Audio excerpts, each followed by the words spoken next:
ఆంధ్రప్రదేశ్లో ఉన్నటువంటి ప్రజలందరూ కూడా జగన్మోహన్ రెడ్డికి సంబంధించినటువంటి బాధితులే.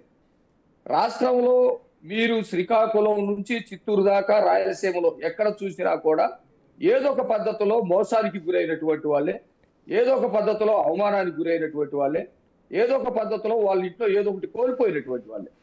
వీళ్ళందరూ కూడా ఈ 5 సంవత్సరాల నుంచి భరించినటువంటి వేదనకి వాటి అన్నిటికీ కూడా మొన్న 13వ తారీఖు ఎన్నికల రూపంలో ఓట్ల రూపంలో ఓట్లేసి ఉన్నారు. ఈ రోజు రిజల్ట్ రాబోతా ఉన్నాయి.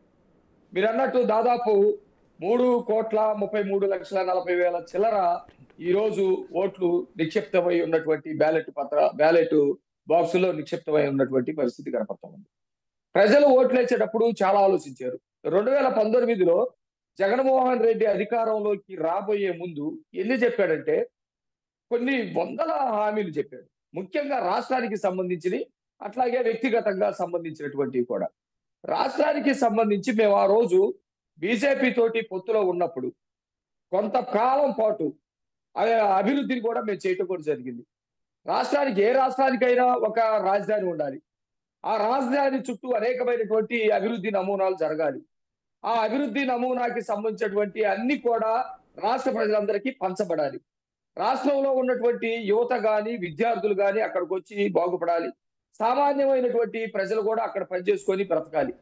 ఈ పొట్ట చేత పట్టుకొని పక్క రాష్ట్రాలకు వెళ్తున్నటువంటి పరిస్థితి. జగన్మోహన్ రెడ్డి తనను తాను నమ్మించుకోవడం కోసం ఏం చెప్పాడంటే రాజధాని ఇక్కడే ఉంటుంది, నన్ను నమ్మండి, రాజధాని ఎక్కడికి పోదు, నేను వస్తే రాజధాని పోతుందని చెప్పేసి మరి చాలా మంది ప్రచారం చేస్తా ఉన్నారు. నా మీద ఓట్టేస్తా ఉన్నాను, నేను ఇల్లు ఇక్కడే కట్టుకుంటున్నానని చెప్పేసి మాట్లాడాడు. అయితే ఇల్లు అయితే ఇక్కడ కట్టుకున్నాడు కానీ రాజ్యాంగానికి అవహేళన చేసినట్టుగా రాజధాని లేకుండా చేసినటువంటి పరిస్థితి. దాంతో మాణిక్రావు గారు సారీ టు ఇంటరప్ట్ యు. గత 4.5 సంవత్సరాల నుంచి ఈ అంశాలపైనే మనం చర్చించుకుంటున్నాం, అనేక చర్చల్లో పాల్గొన్నాం. అంటే మీరు ఏదైతే లేవనెత్తినటువంటి అంశాలు చెప్తున్నటువంటి విషయాలు ఉన్నాయో అవన్నీ కూడా ఓటింగ్లో ప్రభావం చూపించింది అని మీరు భావిస్తున్నారా? నేను అదే చెప్తా ఉన్నానండి. వేణుగోపాల్ గారు చెప్పింది కూడా బ్రహ్మాండమైనటువంటి పరిపాలన చేశారు కాబట్టి ఓట్లు వేశారనే ఉద్దేశంతో ఆయన చెప్తా ఉన్నారు. బ్రహ్మాండమైనటువంటి అబద్ధాలు చెప్పారు, హామీలు తొగులో దొక్కారు కాబట్టి వాళ్ళకి ఓట్లు వేసేటువంటి అవకాశం లేదు అని చెప్తా ఉన్నారు. రాజధాని విధ్వంసం జరిగిన తర్వాత రాష్ట్రంలో ఉన్నటువంటి యువత ఉద్యోగాలు లేకుండా, పరిశ్రమలు రాకుండా, రాష్ట్రానికి ఒక గౌరవం లేకుండా పోతే ఏ రాష్ట్ర ప్రజలు ఓట్లేస్తారు? కాబట్టి వాళ్ళకి వేసేటువంటి అవకాశం లేదు. ఖచ్చితంగా కూటమికే వేస్తారు, వాళ్ళైతేనే రాజధాని నిర్మిస్తారని నమ్మి ఓట్లేసారని చెప్పేసి మేము భావిస్తా ఉన్నాం.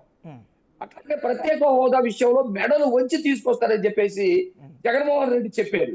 5 ఏళ్ల పాటు ఎక్కడ కూడా మనం అది చూడలేకపోయాం. మెడలు వంచడం చూడలేకపోయాం, ప్రత్యేక హోదా గురించి మాట్లాడటం చూడలేకపోయాం, అసలు దాని గురించి మాట్లాడలేకపోయాం. కాబట్టి ప్రత్యేక హోదా వల్ల ఎన్ని అవకాశాలు అయితే ఈ రాష్ట్రానికి మేలు రూపంలో వనగూరుతాయి అని భావించారో వాళ్ళందరూ కూడా జగన్మోహన్ రెడ్డి గారికి ఓటేసే పరిస్థితి లేదు కదా. కాబట్టి ప్రత్యామ్నాయం తెలుగుదేశం కూటమి అని చెప్పేసి భావించి ఓట్లు వేసారని చెప్పేసి మేము భావిస్తా ఉన్నాం. ఖచ్చితంగా రేపు అదే జరగబోతా ఉంది. నిరుద్యోగులు మనకి ప్రతి సంవత్సరం జాబ్ క్యాలెండర్ రిలీజ్ చేస్తా ఉన్నారు. ఎంతమంది నిరుద్యోగులకి జాబ్ క్యాలెండర్ ద్వారా ఉద్యోగాలు వచ్చినాయి? ఎక్కడా కూడా ఉద్యోగాలు రానప్పుడు వాళ్ళు ఏ విధంగా వేయగలుగుతారు? కాబట్టి ఇలా చెప్పుకుంటా పోతే చాలా ఉన్నాయి. రాష్ట్రంలో అభివృద్ధికి సంబంధించినటువంటి నమూనా మొత్తం కూడా విధ్వంసం చేయటం కానివ్వండి, సంక్షేమం మాటున ప్రజల్ని మోసం చేయటం కానివ్వండి. ఇప్పుడు తెలుగుదేశం పార్టీ ఏం చేసింది అని అంటే తెలుగుదేశం పార్టీ కదా సంక్షేమ పథకాలు మొత్తాన్ని ఇంట్రడ్యూస్ చేసింది. ఇల్లు కట్టించడం, పక్కా ఇల్లు తీసుకురావటం కానివ్వండి, పెన్షన్ విధానాన్ని తీసుకురావటం కానివ్వండి, లేకపోతే అంగన్వాడీ తీసుకురావటం కానివ్వండి, డోక్రా గ్రూపులు తీసుకురావటం కానివ్వండి, అసలు చెప్పుకుంటా పోతే సంక్షేమాన్ని ఈ రాష్ట్రానికి దేశానికి కూడా ఇంట్రడ్యూస్ చేసి అంటే దాన్ని పరిచయం చేసి దాన్ని అమలు చేసి మిగతా ఏ ముఖ్యమంత్రులు వచ్చినా కానీ అమలు చేసేటువంటి పరిస్థితి తీసుకొచ్చింది తెలుగుదేశం పార్టీ కదా. కాబట్టి తెలుగుదేశం పార్టీ చెప్పుకోవడానికి ఏమీ లేవు అనేది ఎక్కడ ఉంది?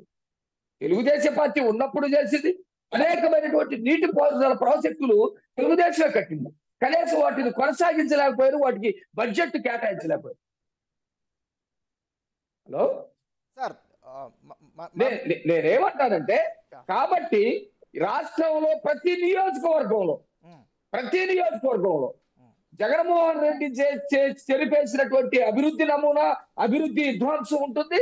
గతంలో తెలుగుదేశం పార్టీ చేసినటువంటి అభివృద్ధి నమూనాలు అక్కడ ఉంటాయి.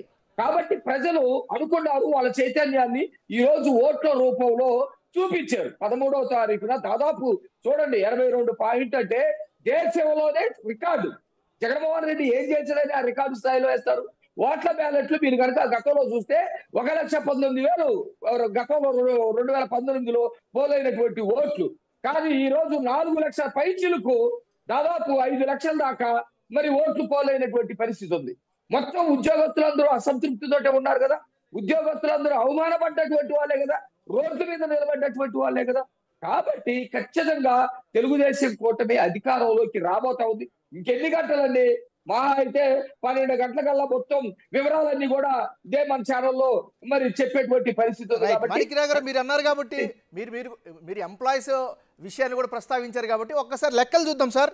పోస్టల్ బ్యాలెట్ వివరాలను కనుక మనం ఒకసారి పరిశీలించినట్లయితే టీచర్లు 1,60,000 మంది ఉన్నారు. ఇక పోలీస్ డిపార్ట్మెంట్కి సంబంధించి 1,30,000 మంది ఉంటే రెవెన్యూ అధికారులు 60,000 మంది. మరోవైపు జగన్మోహన్ రెడ్డి గారు ప్రభుత్వం వచ్చిన తర్వాత ఏర్పాటైనటువంటి